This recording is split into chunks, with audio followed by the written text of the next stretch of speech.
جو جد و جہد کرنے والوں کے لیے سمندر کنارے لائٹ ہاؤس اور آسمان کا چمکتا ستارہ ہے، جسے دیکھ کر راہ حق کے راہی منزل کی طرف بڑھتے چلے جاتے۔ اس پہ بات کرنے کے لیے میرے ساتھ معزز مہمان موجود ہیں، مفتی فضل سبحان صاحب، بہت شکریہ آپ کا مفتی صاحب وقت دینے کے لیے، جوائن کرنے کے۔ علامہ شبیر میسمی صاحب، آپ کا بھی بہت شکریہ وقت دینے کے لیے، جوائن کرنے کے لیے۔ سب سے پہلے میں مفتی صاحب آپ سے شروع کرنا چاہوں گی۔ مفتی صاحب، آج 10 محرم ہے اور ہم ہر سال 10 محرم کی مناسبت سے پروگرام کرتے بھی ہیں۔ میں بڑی کوشش کرتی ہوں کہ میں ہر سال 10 محرم پہ کرنٹ افیئرس کی بجائے، جو میرا ایک ٹاک شو ہے اس کی بجائے محرم کے حوالے سے بات کروں۔ آپ جیسے جو علماء کرام ہیں ان سے سیکھنے کا بھی موقع ملتا ہے، مستفید ہوتی ہوں اور کوشش کرتی ہوں کہ اس پلیٹ فارم سے جتنے لوگ اس حوالے سے جان سکیں۔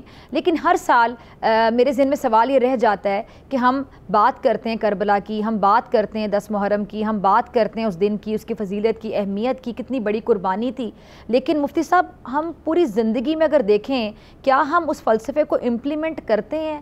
کیا ہم اگر اپنے گریبانوں میں جھانک کر دیکھیں تو کیا ہم اس قربانی کو واقعی سمجھتے ہیں؟ علامہ صاحب۔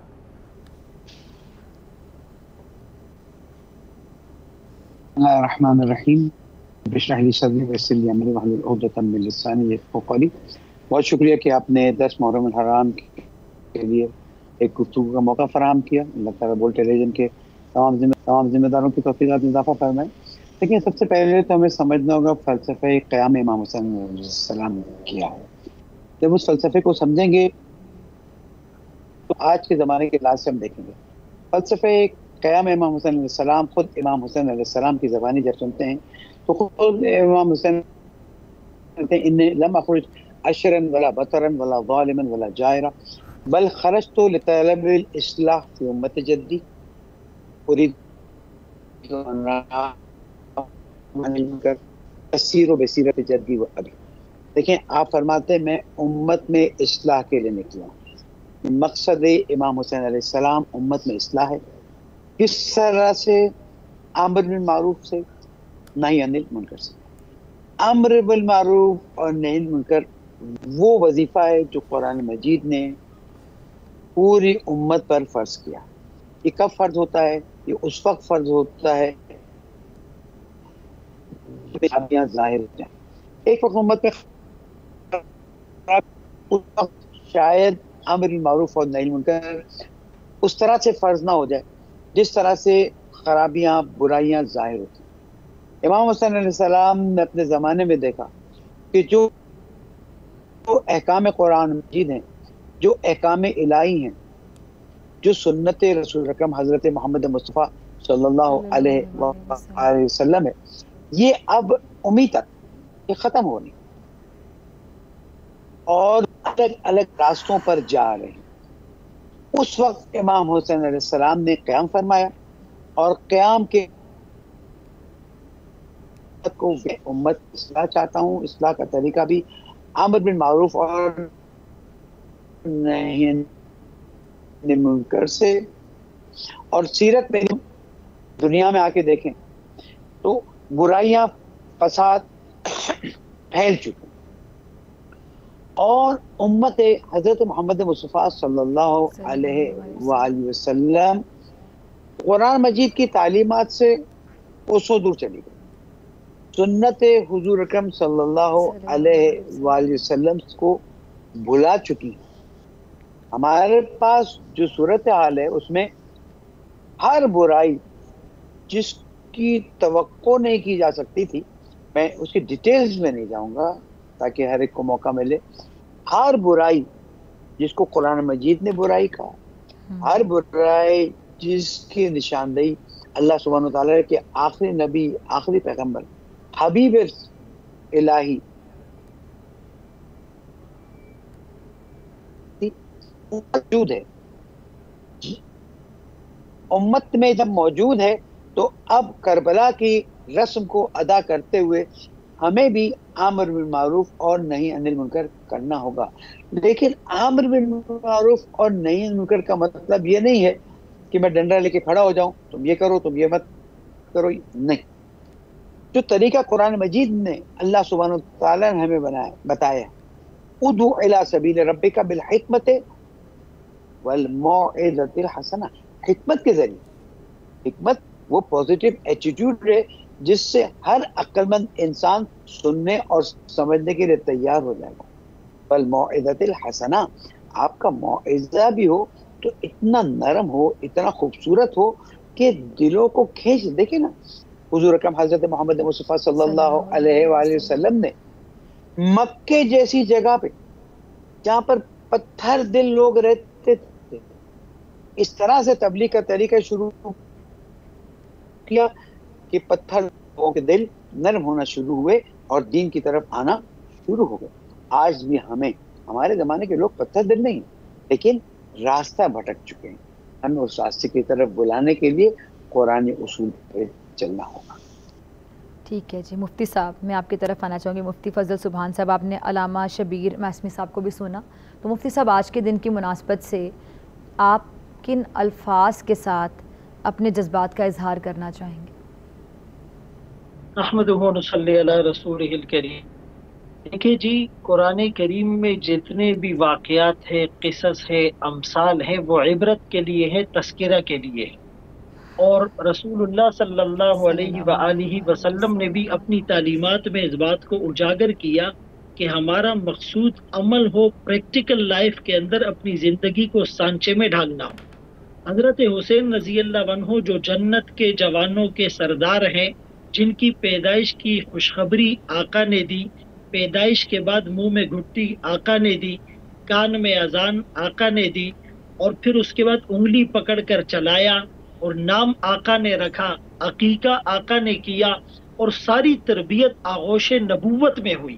لیکن وہ اگر قیام انہوں نے کیا ہے تو وہ ظلم کے خلاف کیا ہے اور وہ انصاف فراہم کرنے کے لیے کیا ہے۔ چونکہ رسول اللہ صلی اللہ علیہ وسلم کا یہ فرمان ان کے ذہن میں تر و تازہ تھا، افضل الجہادی من قال کلمۃ حق عند سلطان جائر، کہ افضل ترین جہاد ظالم جابر بادشاہ کی آنکھوں میں آنکھیں ڈال کر حق بات کو بیان کرنا۔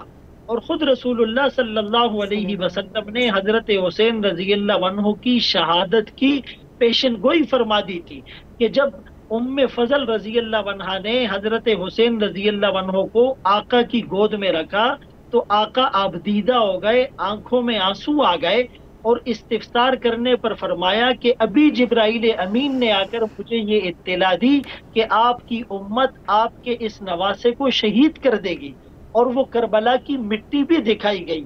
لیکن اللہ کے رسول صلی اللہ علیہ وسلم نے ان کی تربیت ایسی کی تھی کہ گلشن اسلام کی آبیاری کے لیے اہل بیت کا اور آل رسول کا خون بھی استعمال ہوگا۔ وہ لوگ جنہوں نے خون دے کر پھولوں کو رنگت بخشی ہے، دو چار کو دنیا جانتی ہے، گمنام نہ جانے کتنے ہیں۔ تو ہم بھی آج یہ عزم کریں کہ ہم نے حضرت حسین رضی اللہ عنہ کی شہادت کے پس منظر اور واقعات کو بیان کرنے کے ساتھ ساتھ ان کی سیرت کو اپنانا ہے۔ ان کی سخاوت اس درجے کی تھی کہ ایک سائل کو 200 درہم دے دیے۔ ان کی تواضع اس درجے کی تھی کہ فقراء کے ساتھ بیٹھ کر کھانا تناول فرما لیا ہے۔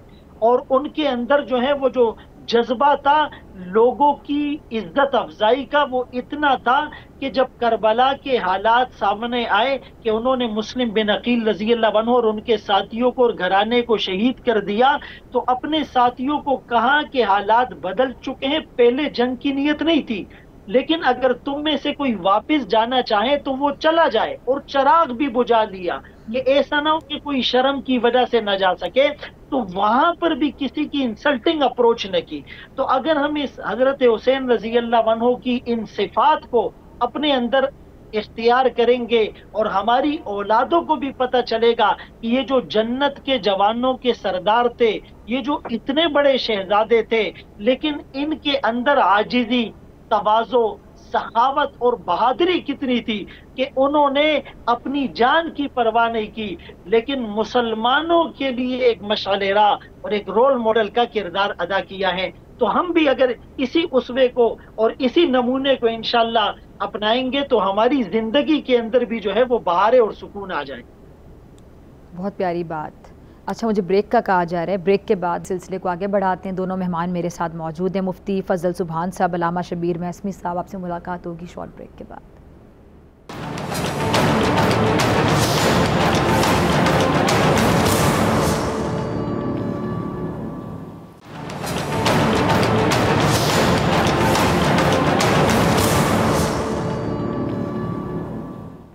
ویلکم بیک ناظرین. دونوں مہمان میرے ساتھ موجود ہیں، مفتی فضل سبحان صاحب، علامہ شبیر محسمی صاحب. آپ دونوں کے وقت ہے، ایک بار پھر سے بہت شکریہ.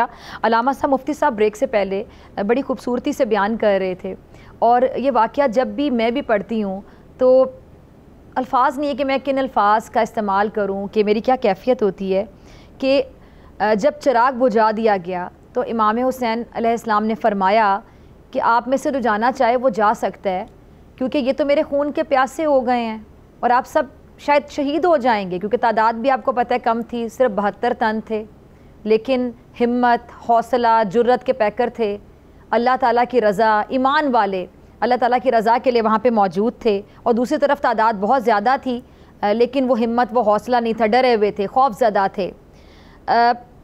جب چراغ بجھا دیا گیا، اس میں بھی ایک بڑا اچھا ایک میسج ہے کہ تاکہ پردہ بھی رہ جائے، کوئی شرمندہ بھی نہ ہو کہ اگر کوئی جانا چاہتا ہے میدان جنگ سے تو اندھیرے میں چلا جائے، کہ اس کی عزت بھی رہ جائے. یہ کتنا پیارا میسج ہے. لیکن جب چراغ جلایا گیا تو کوئی بھی وہاں سے نہیں گیا. تمام اصحاب، تمام لوگ جو وہاں پہ موجود تھے، تمام ساتھی وہ موجود تھے. انہوں نے کہا کہ ہم آپ کے ساتھ ہیں امام حسین، ہم آپ کے ساتھ ہیں، ہم کہیں نہیں جا رہے. میں چاہتی ہوں ذرا آپ بھی اس پہ روشنی ڈالیے. بہت خوبصورت بیان تھا مفتی فضل اندر صاحب کا. میں اس بات کو آگے بڑھاؤں کہ دیکھیں، دین اسلام میں نے لا اکراہ فی الدین، دین اسلام میں کسی قسم کا جبر نہیں ہے. ہر چیز اختیار کے ساتھ ہوگی تو اس کی فضیلت ہوگی، اس کی اہمیت ہوگی. اور اسی چیز کو امام حسین علیہ السلام کے نانا نے عملی کر کے بتایا، امام حسین علیہ السلام کے بابا نے عملی کر کے بتایا، امام حسین علیہ السلام کے بڑے بھائی امام حسن علیہ السلام نے عملی کر کے بتایا. ہر موقع پر جب بھی کوئی ایسی صورتحال آئی واضح کر دی ہے کہ چلنا چاہتے ہو تو چلو، اختیار کے ساتھ چلو تاکہ تمہیں اجر ملے، سمجھ کے چلو تاکہ تمہارا ثواب ہو. یہی عمل شب عاشور امام حسین علیہ السلام نے تاریخ میں لکھوانے کے لیے کیا کہ کل کو یہ نہ کہیں کہ وہ مجبور تھے. وہ ایک جملہ ہے کہ سودر واسی میں وہ بیٹھے رہے، نہیں، امام علیہ السلام نے خیمے میں اپنے اصحاب کو جمع کیا، ایک فصیح و بلیغ خطبہ بیان کرنا، اور اس کے بعد کہا کہ میں تو دین کے لیے جا رہا ہوں، اور یہ جو سامنے وہ میرے خون کے پیاسے ہیں، تم سے ان کو کوئی کام نہیں، تم لوگ چلے جاؤ. پھر جب نہیں جا رہے ہیں تو چراغ بجھا دیا. جب چراغ بجھا کے جلایا تو جناب حبیب بن مدارک کھڑے ہوئے اور کہا، اے نواز رسول، اے جنت کے جوانوں کے سردار، ہم آپ کو اکیلا چھوڑ کے کیسے جائیں. یہاں پر ایک جملہ ہمیں اور بھی ملتا ہے کہ اگر تمہیں اکیلے جاتے ہوئے شرم آتی ہے تو اہل حرم کو بھی ساتھ لیتے جاؤ تاکہ تمہارے لیے عذر ہو جائے. وہاں بھی انہوں نے کہا کہ ہم آپ کا ساتھ نہیں چھوڑیں گے یہاں تک کہ شہادت ہمیں مل جائے. اس پر امام حسین علیہ السلام نے کہا کہ تو پھر سن لو، تم سب کو جنت کی بشارت، جنت کے جوانوں کے سردار، حوض کوثر کے مالک، ان کے بابا، ان کے نانا. تو اب وہ خوشخبری سنا رہے ہیں. نتیجہ یہ ہوا کہ اصحاب کے چہرے کھل گئے کہ ہم دین اسلام کی حفاظت کے لیے. یہاں پر یہ سوال پیدا ہوتا ہے کہ اسلام کہاں رسول قربانی دینے کے لیے کھڑے ہو گئے ہیں تاکہ قیامت تک پتہ چلے کہ اسلام میں یہ مسائل پیدا ہو گئے تھے. ان کی اصلاح کے لیے میں نکلا ہوں. اور پھر ہم دیکھتے ہیں کہ روز عاشور، جیسے کہ آج ہم ان کی یاد مناتے ہیں، کہ روز عاشور امام حسین علیہ السلام نے ایک شہید کے جسد مبارک پر جا کر اس سے مبارکباد دی. امام علیہ السلام نے بھی قربانی دی. مفتی صاحب، میں آپ کی طرف آنا چاہتی ہوں. مفتی صاحب، آج کے زمانے میں اگر ہم بات کریں، کربلا کا ایک پیغام تھا جو کہ رہتی دنیا کے لیے تھا اتنی بڑی جو قربانی تھی وہ رہتی دنیا تک ایک میسج تھا. آج بھی ہم یاد کرتے ہیں اتنے 100 سال گزر جانے کے بعد بھی, اور وہ واقعات ایسے لگتے ہیں کہ جب ہم ذکر کر رہے ہوتے ہیں جیسے کل کے واقعات ہیں, اور ایسی کیفیت طاری ہو جاتی ہے کہ ہر مسلمان کا دل خون کے آنسو روتا ہے, اور وہ تکلیف جو ہوتی ہے, اذیت ہوتی ہے, وہ جو ایک کرب ہوتا ہے, وہ شاید بیان بھی نہیں کیا جا سکتا الفاظ میں. اور اگر الفاظ میں بیان بھی میں کروں تو شاید میرے پاس اتنے الفاظ نہیں ہیں کہ میں انصاف کر سکوں کہ میں اس کرب کو, اس تکلیف کو, اس اذیت کو بیان کر سکتی ہوں یا نہیں کر سکتی جب بھی ہم کربلا کے واقعات پڑھتے ہیں یا سنتے ہیں یا دوسروں کو بتاتے ہیں. ابھی اگر ہم غزہ کی صورتحال دیکھیں, کشمیر کی صورتحال دیکھیں, جہاں جہاں مسلمان تکلیف یا اذیت سے گزر رہے ہیں, تو یہ سوال میں اکثر اٹھاتی ہوں کہ غزہ کی صورتحال کو دیکھتے ہوئے ہم دیکھتے ہیں کہ یہاں پہ کربلا کا اگر میسیج ہم یاد رکھیں, مسلمان کیا اتنے بے بس ہو گئے ہیں کہ اتنے ممالک ہیں, مسلم ممالک, جن میں سے بہت سے ایسے ہیں جو کہ طاقتور ممالک ہیں, جو کہ سٹینڈ لے سکتے ہیں. وہاں پہ جو نسل کشی ہو رہی ہے مسلمانوں کی غزہ میں, بچوں کو دیکھ لیں کہ 16,000 سے زیادہ بچوں کی شہادتیں ہو چکی ہیں, 11,000 خواتین ہیں جو دنیا سے چلی گئی ہیں, تقریباً 40,000 کے قریب شہادتیں پہنچنے کو ہیں, 38,000 سم تھنگ جو لاسٹ فگر چل رہا ہے. تو کیوں مسلمان اتنے بے بس ہیں یہاں پہ؟ کیا یہ میسیج ہمیں ہیلپ کرتا ہے؟ دیکھیں, سب سے پہلے تو ڈاکٹر فضا میں آپ کو خراج تحسین پیش کرتا ہوں کہ آپ نے اتنے اہم ایشو کو اتنے ریلیونٹ انداز سے جو ہے وہ جوڑا ہے. آج ہماری بدقسمتی یہ ہے کہ ہم صرف واقعات کو بیان کرتے ہیں اور آگے گزر جاتے ہیں. یعنی وہ فیلنگز اور وہ احساس, اخوت اس کو کہتے ہیں, چوبے کانٹا جو کابل میں, تو ہندوستان کا ہر پیر و جواں بےتاب ہو جائے. خنجر لگے کسی کو تڑپتے ہیں ہم میر, سارے جہاں کا درد ہمارے جگر میں ہے. آج اگر مسلمان حسینی سیرت کو اپنا لے تو فلسطین کے اندر کلمہ پڑھنے والے یہ فیگر 50,000 کے قریب بتایا جاتا ہے, لیکن تعداد لاکھوں میں ہے, جس میں 60% معصوم بچے اور بے گناہ خواتین ہیں. مساجد اور مدارس کے تقدس کو پامال کیا گیا, اور جب انہیں کوئی فوڈ پہنچاتا ہے اور وہ لائن میں کھڑے ہو کر برتن ہاتھ میں لیے ہوئے اس فوڈ کے انتظار میں ہوتے ہیں, تو ان کے اوپر باقاعدہ ڈرونز آ کر بمباری کرتے ہیں, سنائپر سے انہیں نشانہ بنایا جاتا ہے, اور جن برتنوں میں کھانا لے کر انہیں واپس جانا تھا اس میں وہ خون لے کر جا رہے ہیں. اور ایک بچی جس کے ماں باپ, بھائی بہن سارے سہارے اجڑ چکے ہیں, اور وہ لاشوں کے بیچ میں پوری دنیا کے مسلمانوں کی غیرت کو للکار کر کہتی ہے, کین یو سی می, کیا تم لوگ مجھے دیکھ سکتے ہو؟ تمہارے ضمیر زندہ ہے؟ کیا تم بے حس نہیں ہو چکے؟ 58 اسلامی ممالک, 2 ارب مسلمان یہ خاموش تماشائی بنے ہوئے ہیں. اگر ان میں حسینیت کا جذبہ جہاد ہوتا تو یہ الجہاد ماضٍ الی یوم القیامہ کا مصداق جو مجاہدین وہاں لڑ رہے ہیں, یہ مسلم حکمران کم از کم ان کی مدد تو کرتے, ان کا تعاون تو کرتے. اور ہم چند ویڈیوز دیکھ کر تھوڑا سا دل غمگین ہوتا ہے, اس کے بعد آگے چلے جاتے ہیں, ہم دوسری ویڈیوز دیکھ لیتے ہیں. ہمارے کھانے میں فرق نہیں آیا, ہمارے پینے میں فرق نہیں آیا, ہماری نیند میں, ہمارے بزنس میں, ہماری عید میں اور ہماری شاہ خرچیوں میں فرق نہیں آیا. تو اسی لیے اس وقت اس مسلم معاشرے کے لیے یہ ایک بہت بڑا چیلنج ہے. ہم سب بحیثیت مجموعی بہت بڑے گناہ کے مرتکب ہوئے ہیں. قرآن کریم میں اللہ فرماتے ہیں, ما لکم, تمہیں کیا ہو گیا, لا تقاتلون فی سبیل اللہ, تم اللہ کے راستے میں قتال نہیں کرتے, والمستضعفین من الرجال والنساء والولدان, جبکہ کمزور مرد, عورتیں, بچے پکار کر کہتے ہیں, ربنا اخرجنا من هذه القرية الظالم اهلها, اللہ ہمیں ظالموں کی بستی سے نکال, ہمیں مددگار بھیج. آج اگر محمد بن قاسم ہوتے, صلاح الدین ایوبی ہوتے, خالد بن ولید ہوتے, حضرت حسین رضی اللہ عنہ اور حضرت عمر فاروق رضی اللہ عنہ, اور یہ بڑے بڑے جلیل القدر صحابہ ہوتے, تو کیا وہ ان چیزوں کو برداشت کر لیتے؟ اسی لیے ہم وقت اللہ کے سامنے گڑ گڑائیں, توبہ بھی کرے, اور ان کی سفارتی طور پر, اخلاقی طور پر, مالی طور پر ہر طرح سے مدد کرے. ورنہ ہم اللہ کے رسول صلی اللہ علیہ وسلم کو منہ دکھانے کے قابل نہیں۔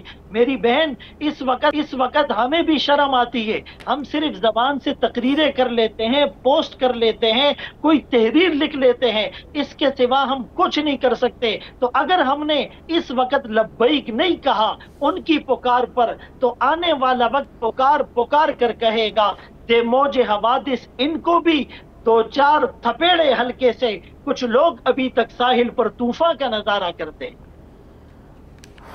علامہ صاحب، میں آپ کی طرف آنا چاہتی ہوں، یہی دردناک، تکلیف ناک، اذیت ناک سوال لے کے جس کو پوچھتے ہوئے شاید میں پہلے سے کہہ رہی ہوں کہ مجھے نہیں لگتا کہ اس کا کوئی جواب کسی کے پاس ہے۔ کیا آپ دیکھتے ہیں آپ آگے جا کے یہ نسل کشی ہو رہی ہے وہاں پہ باقاعدہ غزہ میں مسلمانوں کی، اور کوئی روکنے والا نہیں، کوئی پوچھنے والا نہیں؟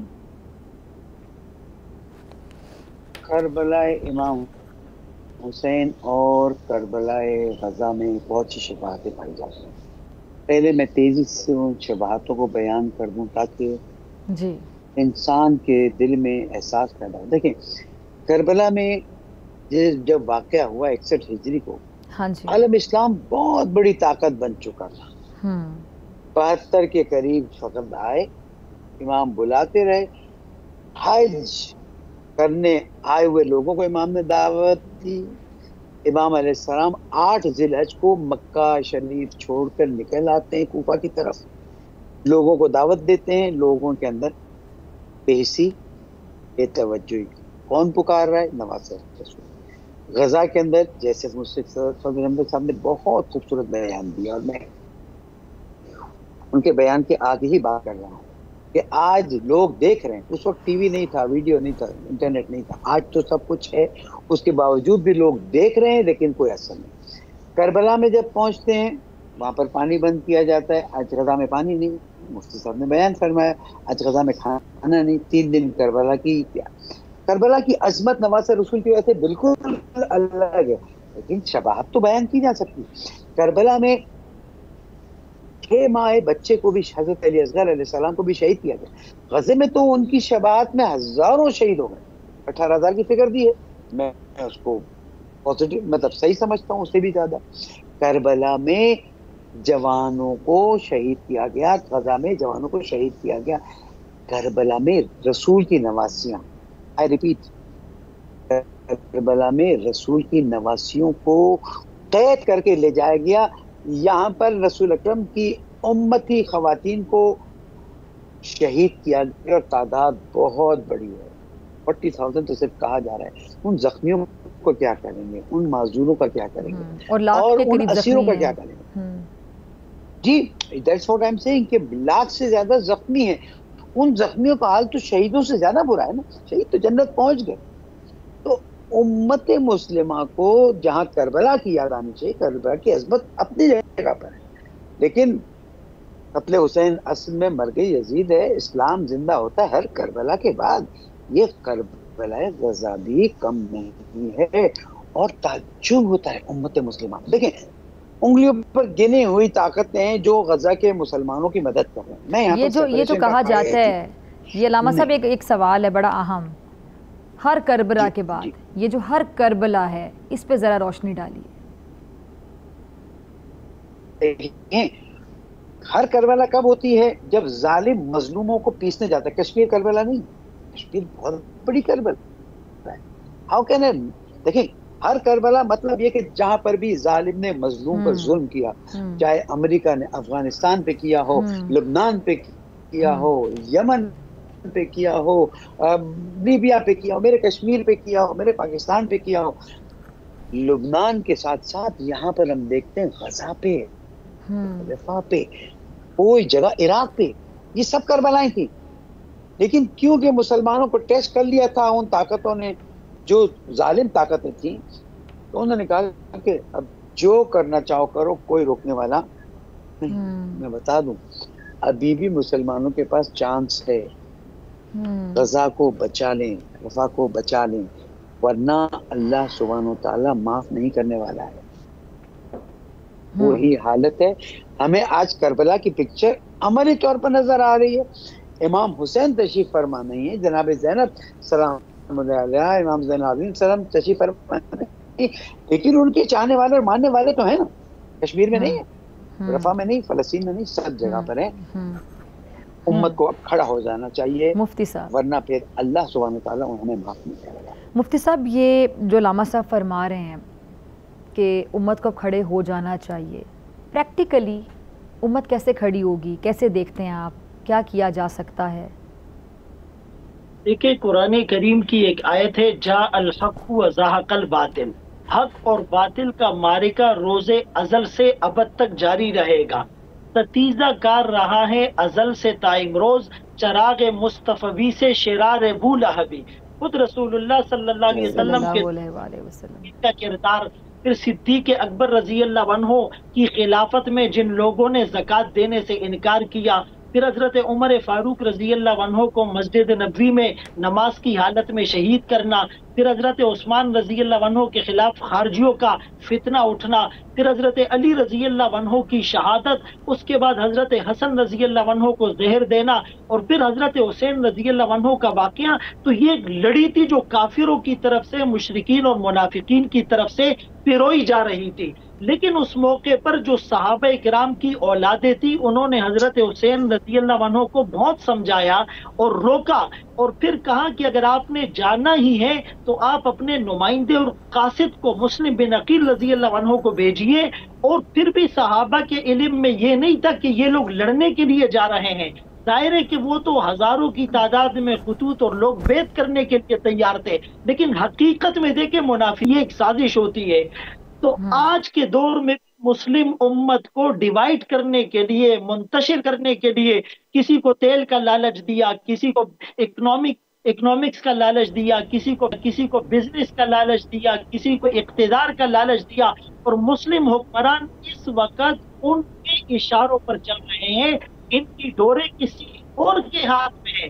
تو اگر ہم حضرت حسین رضی اللہ عنہ کے اس کردار کو اور اس جرت اور بہادری کو پورے گھرانے کے ساتھ میدان عمل میں اترنا اور معصوم بچوں کی شہادتوں کو برداشت کرنا، لیکن انہوں نے کہا آج اگر ہم اسٹینڈ لیں گے تو آنے والے لاکھوں کروڑوں مسلمان بچ جائیں گے، اور واقعی ان کی شہادت اور قربانیوں کی بدولت سے وہ بچے ہیں۔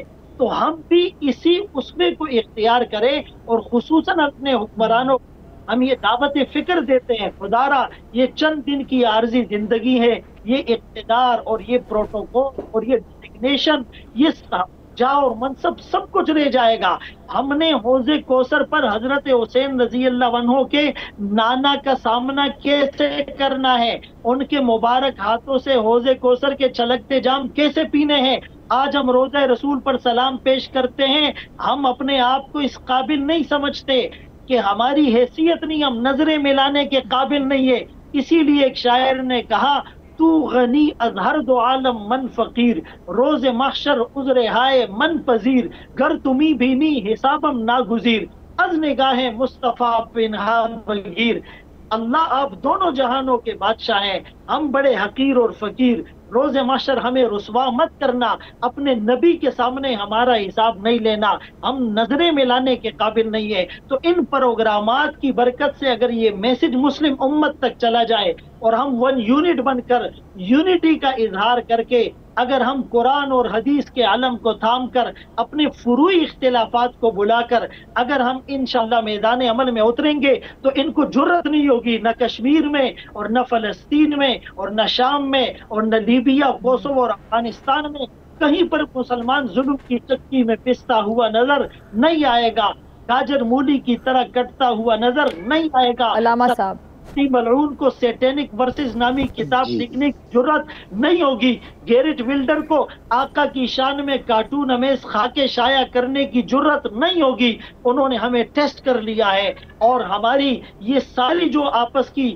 لڑائیاں ہیں، اختلافات ہیں، اس سے دن بدن ہم کمزور ہو رہے ہیں۔ علامہ صاحب آپ کا لاسٹ کومنٹ۔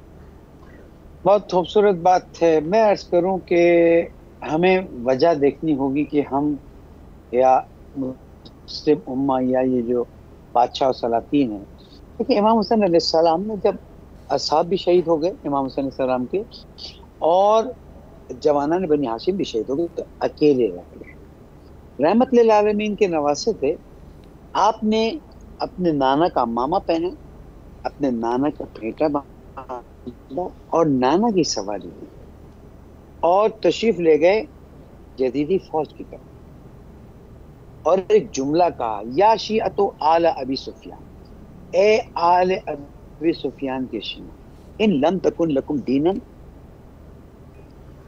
ولا فکونوا احرارا فی دنیا، اگر تمہارا کوئی دین نہیں ہے، نماز پڑھ لیتے اور تم آخرت کا بھی خوف نہیں رکھتے تو کم از کم دنیا میں تو آزاد رہ جاؤ۔ یعنی تم یہ جو مال و متاع یا ڈر کی وجہ سے ان کی طرف سے آئے ہو، دیکھیں حضرت عمر نے ڈر نکال دیا، آ گئے کچھ اور بھی آئے، تاریخ نے اس کو واضح طور پر بیان نہیں کیا، لیکن کہا کہ اگر تم دین نہیں رکھتے ہو، آخرت کا بھی تمہیں کوئی خوف نہیں ہے، تو کم از کم دنیا میں تو غلامی مت لو۔ امام علیہ السلام کے اس بیان کو سننے والوں نے سنا اور پتھر مارے، وہ نکلا واپس تشریف لیا۔ جناب زینب سلام علیہ پوچھتے ہیں، بھائی آپ گئے تھے نصیحت کرنے کے لیے، یہ کون سا موقع تھا نصیحت کا؟ دیکھو بہن، میں رحمت للعالمین کا نواسا ہوں، ان میں سے ایک بھی اگر جہنم سے جنت کی طرف آ جائے تو یہ میرا ایک بہت بڑا کام ہو جائے گا۔ کیوں؟ اس لیے کہ اگر انہوں نے مجھے شہید کر دیا تو اب ان میں سے کوئی بھی بخشا نہیں جائے گا۔ پھر امام حسین علیہ السلام ایک تاریخی جملہ کہا، بہن نے پوچھا آپ جیسی شخصیت، معصوم امام، آپ کی بات بھی انہوں نے نہیں سنی؟ اب بہن، ان کے پیٹ حرام سے بھرے ہوئے، مائنڈ مائی ورڈز، ان کے پیٹ حرام سے بھرے ہوئے ہیں۔ پیٹ میں جب حرام چلا جاتا ہے، چاہے وہ کمائی حرام ہو، چاہے وہ کھانا پینا نجس ہو، ذبیحہ نہیں ہے، خدا نخواستہ شراب ہے، یہ انسان کی روح پر اثر کرتے ہیں۔ پھر آپ بکرے کاٹیں، آپ انسان کاٹیں، آپ کچھ بھی کاٹیں، اثر نہیں ہوتا۔ امت مسلمہ نے حرام کھانے کی اتنی عادت کر لی ہے کہ اب وہ ذبح ہوتے، بمباری ہوتے، بدن کے پتھر چورتے دیکھتے کوئی احساس نہیں ہے۔ اور میں سمجھتا ہوں کہ اس سال کی عاشورہ کربلا والی عاشورہ سے شباہت رکھتی ہے، اس سے کہ 7 اکتوبر نے دنیا کی سوچ بدلنا شروع کر دی۔ ایک انقلاب اسلامی نے سوچ بدلی تھی، ایک آ گیا، اور بہت خوبصورت بات تھی مفتی فضل کہ اب ایک گروہ تو کھڑا ہو گیا ہے جہاد کے لیے اور مقابلہ کر رہے ہیں، سب کھڑے ہو جائیں اور تمام مسالک اختلاف ختم کریں اور اتحاد و وحدت کے ساتھ امت مسلمہ اسلام کا پرچم بلند کریں۔ مفتی صاحب آپ بھی کچھ کہنا چاہ رہے ہیں؟ جی دیکھیں، قرآن کریم کی ایک آیت ہے، اِلَّا مَن تَابَ وَآمَنَ وَعَمِلَ عَمَلًا صَالِحًا فَأُولَٰئِکَ يُبَدِّلُ اللَّهُ سَیِّئَاتِہِم حسنات، کہ جو لوگ توبہ کر لے، ایمان لے آئے، نیک عمل کرے، اللہ ان کے گناہوں کو نیکیوں سے بدل دیتے ہیں۔ بعض انبیاء کی اولادیں بھی کافر تھی، تو یزید جو ہے اس کے فاسق ہیں، لیکن حضرت امیر معاویہ رضی اللہ عنہ، حضرت ابو سفیان رضی اللہ عنہ، یہ لوگ مسلمان ہو چکے تھے اور ان کا گھرانہ رسول اللہ صلی اللہ علیہ وسلم کی رفاعیت میں آ چکا تھا۔ اسی لیے ظاہر سی بات ہے کہ ان کے وہ جو آباء و اجداد تھے تو ان کی ساری جو چیزیں تھی وہ اسلام لانے کے بعد ختم ہو گئی تھی۔ البتہ یزید اور اس کے جو رفقا تھے، انہوں نے جو بربریت اور جو مظالم اور جو سفاکیت اور جو وحشیت انہوں نے برپا کی تھی، تو اس کو دنیا میں بھی اللہ نے ذلیل کیا، کتوں کے وہ شکار ہوئے، لوگوں نے جو ہے وہ ان کو ختم کر دیا، اور آخرت میں بھی انشاءاللہ ذلت اور رسوائی مقدر ہوگی۔ اس وقت غزہ کے اندر یہ جتنے مجاہدین لڑ رہے ہیں، مسلمان حکمران اگرچہ کچھ نہیں کر رہے، لیکن ساری دنیا کے مسلم ممالک کے لوگ بلا کسی تفریق کے اور بغیر کسی ڈسکریمنیشن کے ان کے ساتھ مالی تعاون کر رہے ہیں، ان کے ساتھ جانی تعاون کر رہے ہیں۔ تو اگر یہی سلسلہ جاری رہا تو انشاءاللہ کفر کو ناکو چننے چبوانے پر مجبور کیا جائے گا، اور شہادت وہ مسلمان کے لیے ہمیشہ سے تر امتیاز اور فخر کی چیز ہوا کرتا ہے۔ اور ایک حدیث کا مفہوم میں بات ختم کرنے لگا ہوں، فرمایا قیامت کے قریب 1/3 مسلمان شہید ہو جائیں گے، 1/3 لوگ وہ پیچھے ہٹ جائیں گے، اور 1/3 لوگ وہ ہوں گے جنہیں اللہ پاک فتح نصیب فرمائیں گے، اور انشاءاللہ اس کے بعد اسلام کا بول بالا ہوگا اور کفر کا منہ کالا ہوگا۔ تو اللہ تعالی ہمیں آپس کے اندر ایک ساتھ ایک جھنڈے تلے جمع ہونے اور صحابہ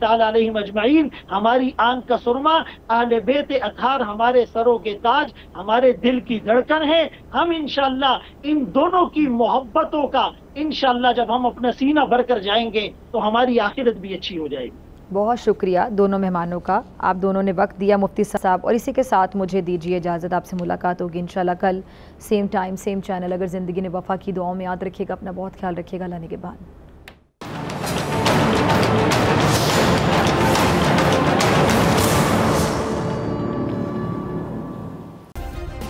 سبسکرائب کریں اور بیل دبائیں تاکہ کوئی خبر رہ نہ جائے۔